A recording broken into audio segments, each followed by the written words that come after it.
All right.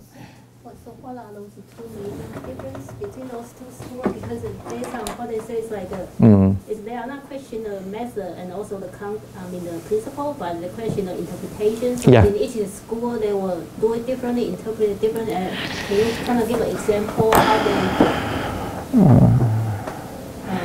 How they categorize it. No, I think just say the interpretation may be easier. Let me just.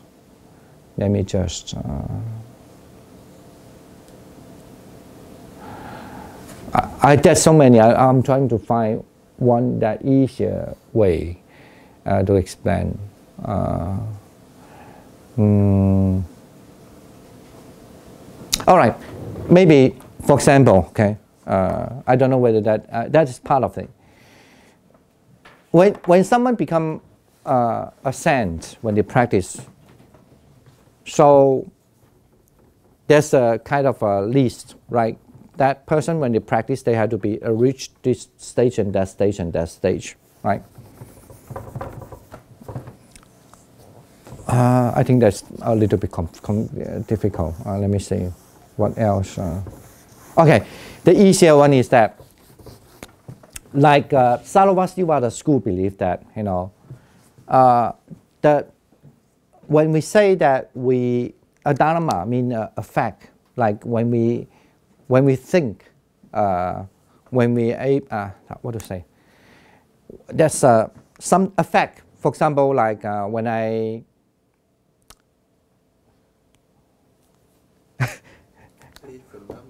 huh? Yeah, when I think of a thought, and that kind of thought, it just say that I'm thinking what I'm thinking, right? So that's one thing, what we call one phenomena, okay? What actually phenomena you could say a dharma. When you have one dharma comes to you, when you're thinking about that, so this is really actually is in present, right? But it will, because everything changed.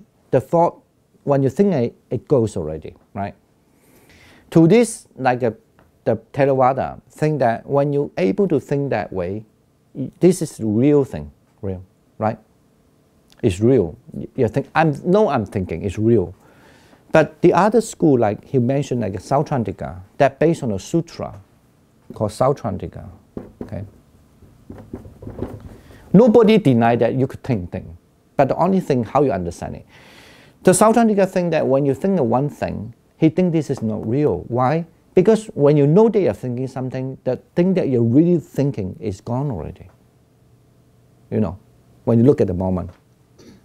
So, what you can know that you're thinking a thing is just only what we call, in Sanskrit, vasana, means xi qi. It's like just only perfume, like spray. The moment you can smell the thing, it's not the moment that the spray starts. It's the smell comes, okay, and the smell stays, and the smell stays not in one place. It stays because it's just keep on staying, right? Like permeating, spreading. So that's why to Sautrantika, whatever you think, it's not really the real thing you could know. You only can know it afterward, and that if anything, the thing that is only known afterward is not 100% real. Okay.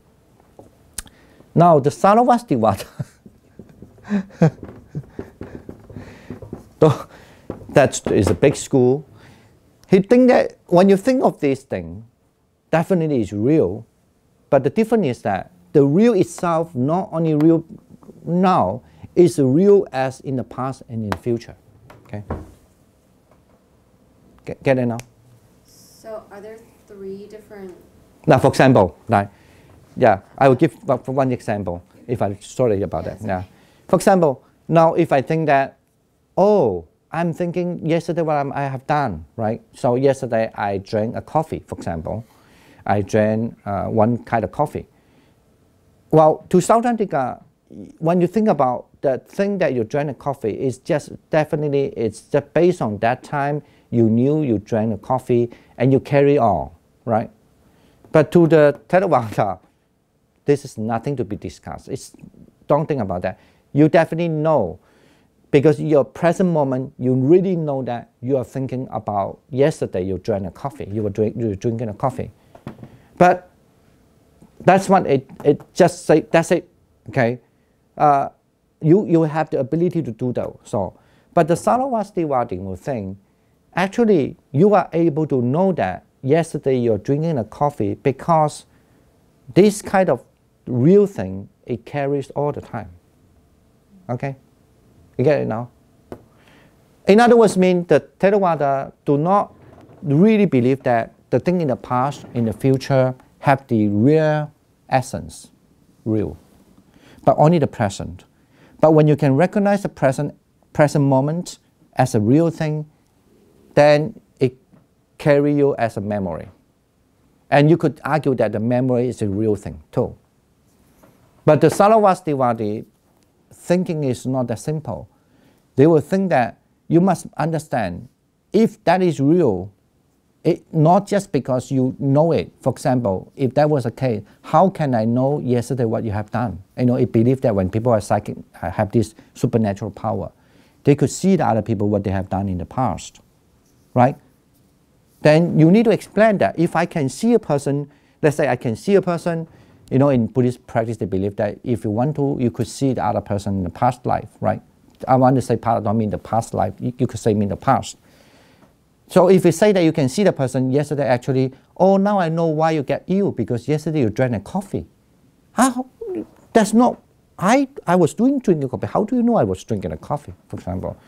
So that itself, that when something is done, the reality is real from in the past and even will be in the future. So anybody, if they have the ability, they still can check, oh, at that time, in which moment you drink the coffee. All right? But the Theravada will argue, no. You know he's drinking the coffee, it's purely because you see that person now and the person, but they cannot explain why you know that, yes, yesterday he could drink the coffee anyway. So, but the Sautrantika will, okay, yes, you could know it because but the person, if the person had the illusion, actually he was not drinking coffee. He was drinking a chocolate, but he thought he was drinking coffee. And then you will see him as drinking a coffee too. Okay? Those are Abhidhamma. They have a really big debate anyway. But for people who like to think about, now they call 2 dimension, 3 dimension, 4, 5, 6, 7, 8 dimension, whatever, it's huge debate there. You know, because you have to imagine that in old day the monks are highly spiritual, and then they have so many free time. I always say that. They have so many free time. You know, you need to explain to them, how can I know that person past life? Does the past life stays? If you say that, okay, that person past life was a king. All right. Now, this is not just experiential. Say, okay, I could see the person was past life was a king. You need to explain what that's Dhamma, what that mean, because to Dhamma means the phenomenon or the really true thing, you know, what that true thing carries, right? But anyway, you know, that's, okay, that's what I mean. They have that. And of course, even a little different, not too big different, that the path structure a little different. How you can, and it's almost like, I always describe this as almost like you have the car, normally when you say a car, they might have 2 wheels and there's a certain engine, right? And all this and that. But then when you have a car, and then different company make a car differently. They compose different, they put the engine in different area. They have a different emphasis. The same thing in different Abhidhamma. They have a different emphasis, okay? So in other words, maybe in the earlier, when you go to the path system, how you can become a Zen through practice, the earlier stage is almost the same, but the last moment, few moments, they have different way of emphasis. How you can become that Zen, because you're able to only observe that, or because you're able to observe that, you know. Those are the different mother school also. Yeah. So do the different schools have different Abhidhamma, like, yes. texts? Okay. Yes. So when we say we almost have the complete Abhidhamma text, is that for both schools? No, only in Pali, because now the Indian was colonized, by Muslim, long ago. And then we don't have any text, other Abhidhamma text extant. We do have only Abhidhamma text, some very few been translated into Tibetan, but maybe 2.5, you could say. Which school do we have, the Theravadan or the Chinese one, only have not only, they have few of the Abhidhamma texts, but the one that more almost come to complete one is the Saravastivadi, the last one. So in Chinese usually say 说一切有部. Okay. 说一切有部. Sometimes we just say 有部, it's easier.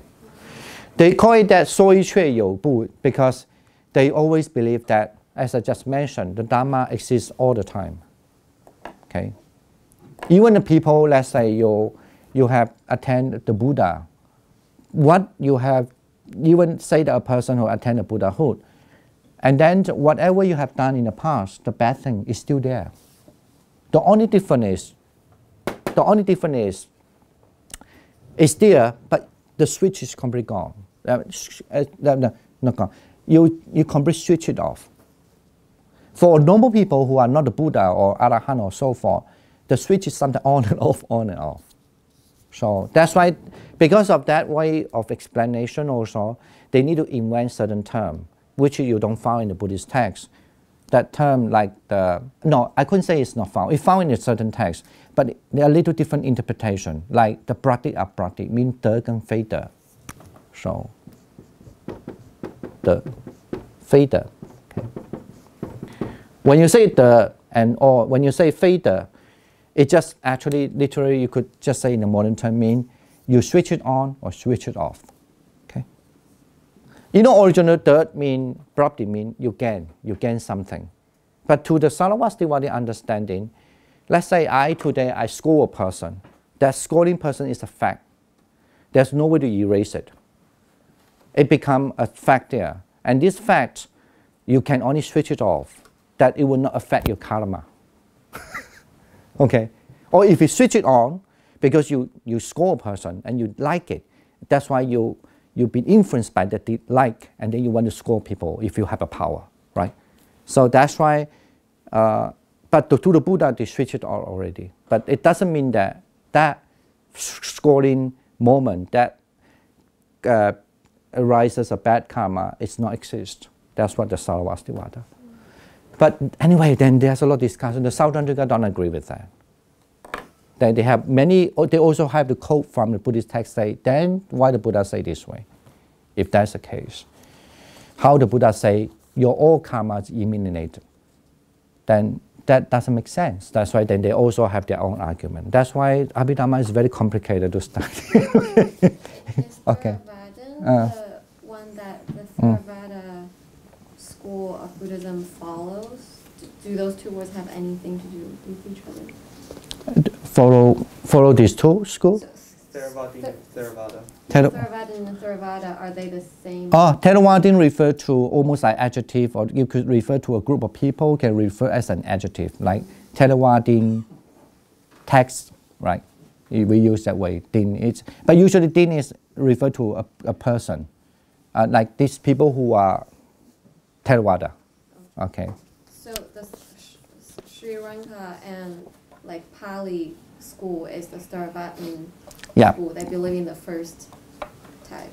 Yeah, they are the first type. The Abhidhamma text is not complete because no, the Abhidhamma, no, they're complete. They have a complete set in Pali. Okay. That means the Theravada have a complete of the Abhidhamma text. Yeah. Okay. In other words, you could say the Pali have much more consistent because they, maybe you can look at the history. I'm sure in Indian they have that too, but unfortunately the Indian after, especially 11th century being colonized by Muslim for 840 years, and then the Buddhism in India disappeared. So that's why the other school gone. Okay. And Sri Lanka still stay because they, that's the way. Okay. We're almost time up. Actually, are we? We do have a lot. Okay.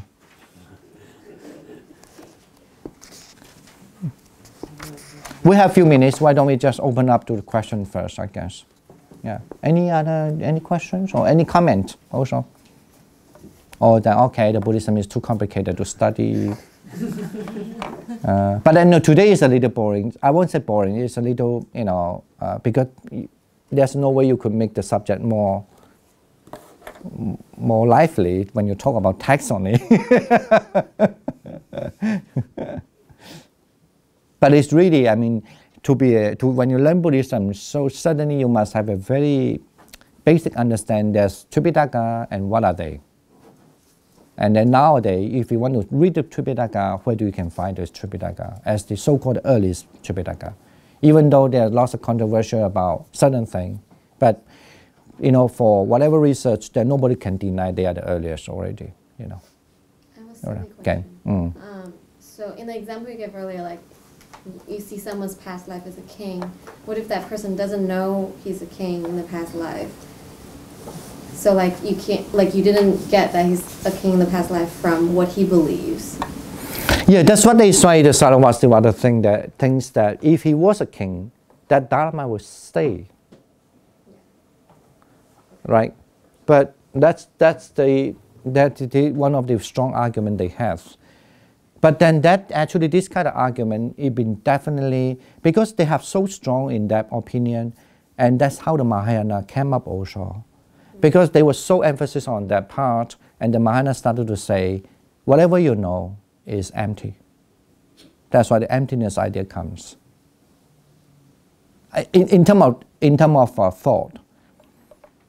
Because, I don't want to say because, that's one of the reaction to, actually the Mahayana main reaction is not to the Theravada, now they think it's a Hinayana as a Xiaochen.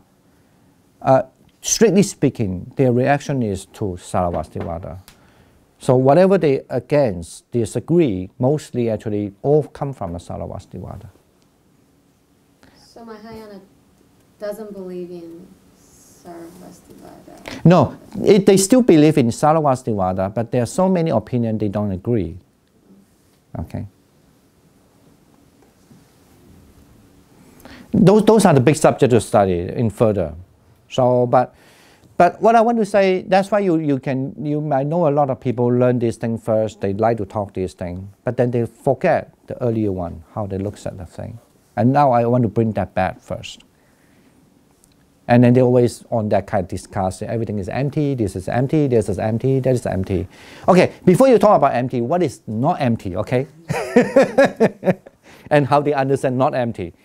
And something like that, okay? And of course, even then, because of that, they don't have the base, the foundation of this, I guess, the early understanding. Even this interpretation not necessarily represent the sutra, right? But you first look at the sutra, how it looks at, and then how they interpret it. And they have a very big system to understand it, not just simple. And then how this Mahayana reaction, and what Mahayana reaction to what point, not everything. Okay? They are not denying that they were saying everything is wrong. They just denying some perspective they think is not perfect. That's what they say.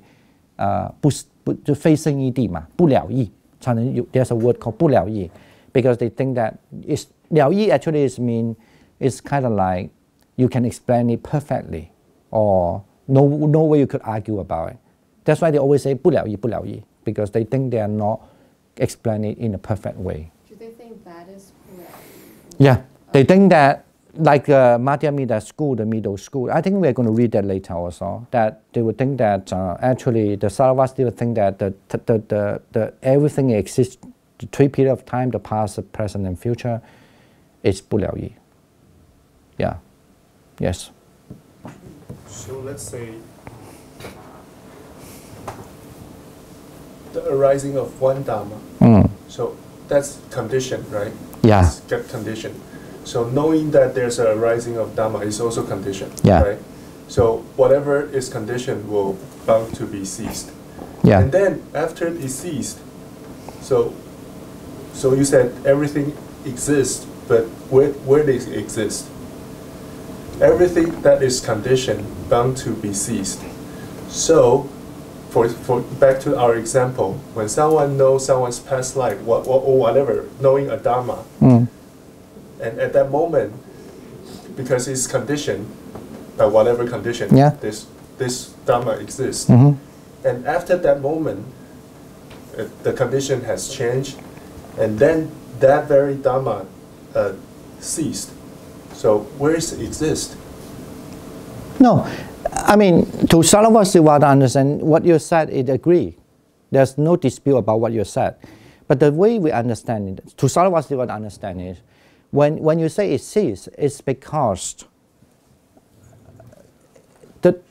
you are only looking at the Dharma, what we call, you could say the superficial form. But there's a kind of intrinsic nature of the Dharma will stays. Which is conditioned? No. To intrinsic Dharma to Sarvastivada is not conditioned. Like, that's why the other school argue, if it's not conditioned, because Buddha say everything is conditioned, then he will argue about Nibbana. Nibbana is unconditioned. Right, but so then, according to some other schools, only Nibbana is unconditioned. So is that Nibbana? So how Sarvastivada explained that these kind of things, or what they believe is, could hold true? Like, because all these dhammas are conditioned, except Nibbana. So how other phenomena, they say, they can exist? I don't know how they argue anyway. That's a very big subject. I had to check it how they definitely have to argue about that. That's something put it out already. I think what I forgot. This is why I remember when we study, we had to remember how to argue about this thing. I'm not the one who hold this position. No, but the thing is, I know one thing he definitely will say first. You have misunderstand what does it mean by the swabhava, mean the intrinsic nature. Okay. So, but then they will start to explain what is meant by intrinsic nature. So even intrinsic nature is conditioned Dhamma. So how we explain the intrinsic nature? Maybe they cannot explain it, but then they still think that that's very important, because if you don't believe that the Dhamma exists even in the past, how could you claim that you could see the people's future? How could you claim that even now you're thinking that, oh, tomorrow what I'm going to do? But how can that what you're thinking about tomorrow you're going to do? At this very moment, all the conditions are there, but right after that, when the condition has changed, those set of conditions has no longer exist. So those Dhamma has ceased. So as a matter of fact, there's no such a Dhamma exist. No, you have become Mahayana now. You have become Mahayana now. But to the 有宗嘛哈，就是有宗就是这就是说有部的有哈有宗。To the what mean everything exists, understanding. You, even though it's true, you are conditioned, but then don't forget, you could think of now what you're going to do tomorrow is based on the past, right? If you don't have the past, you cannot think about the future. Right, but everything depends on the condition, the set of conditions. No, he would not say, it's based on condition, but you are just arguing logically because of conditions, so you think that is empty, that is, nothing is real. I'm not saying that it's empty, but no, but why don't condition of conditions? No, so I'm saying this just from the Sarvastivada position. He would say, but don't forget you. How can you think about the tomorrow? It's because I have certain set of conditions. So, but that's allowed me to have this sense of tomorrow. No. But that sense of tomorrow is conditioned by another set of conditions. No, that's why I say you're Mahayana. This Madhyamika think that way. They say. So that's why in the Madhyamika Karika, 就是中论, then the Buddha, then the Nagarjuna, you just read the Longshu, okay? Nagarjuna mentioned that, I worship the dependent origin. That's what the Buddha say about the ultimate truth, 就是圣义地法. So everything is conditioned. But to Sarvastivada, he's not going to deny everything is conditionality, but he's not thinking the conditionality as the way you think. You have to understand. So that's why I say to Sarvastivada, they don't have the knowledge like your way of thinking. That's what you become Nagarjuna way of arguing now. 就是他是用龙树的方式来讲， But to Saraswatiwada, they understand the conditionality is not the way you are. They understand the conditionality is because when you understand there's a conditionality comes to you, and you know actually you could follow the trace, like what the past in there, and now you're thinking, you rely on the past, you have the future. And the past become the present, and present become the future, like that. You go on and on, on and on. So once you understand you are being conditioned in such a way, then you know your life, you are no self. You cannot say there's I who are doing that. You are just a process, you are just you are just a process going on. So the way of understanding conditionality is not your way, and they will not accept your arguing also. If they accept, they definitely find very hard to explain. You get it now? So my argument is all the conditions are based on another set of conditions, based on another set of conditions. So no, they think that all actually think. Right. So I'm not denying there's a self or that, because and as a matter of fact, it is because all the conditions are hinged on other set of conditions, and so on and so forth. So there's such that there is no self. But how they understand is because the set of everything is actually based on the past, and then the past becomes a present, and then you create a future. My argument is that I just don't think that we need to have a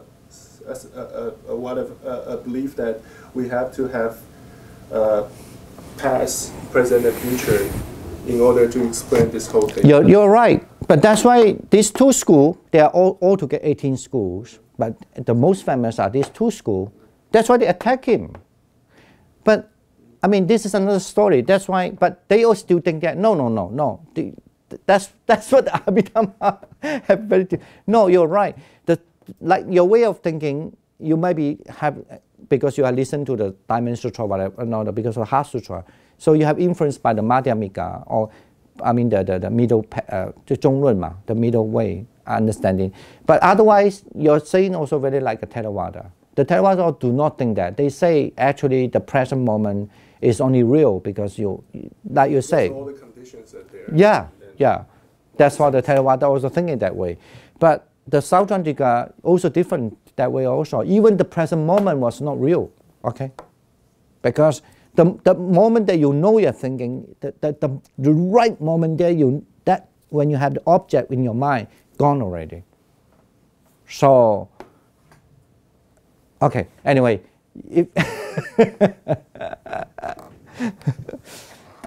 All right, okay, thank you for all of you coming, and then please just stay when we finish class, just a few minutes, like 1 or 2 minutes. We discuss when we are thinking of changing the time for the class.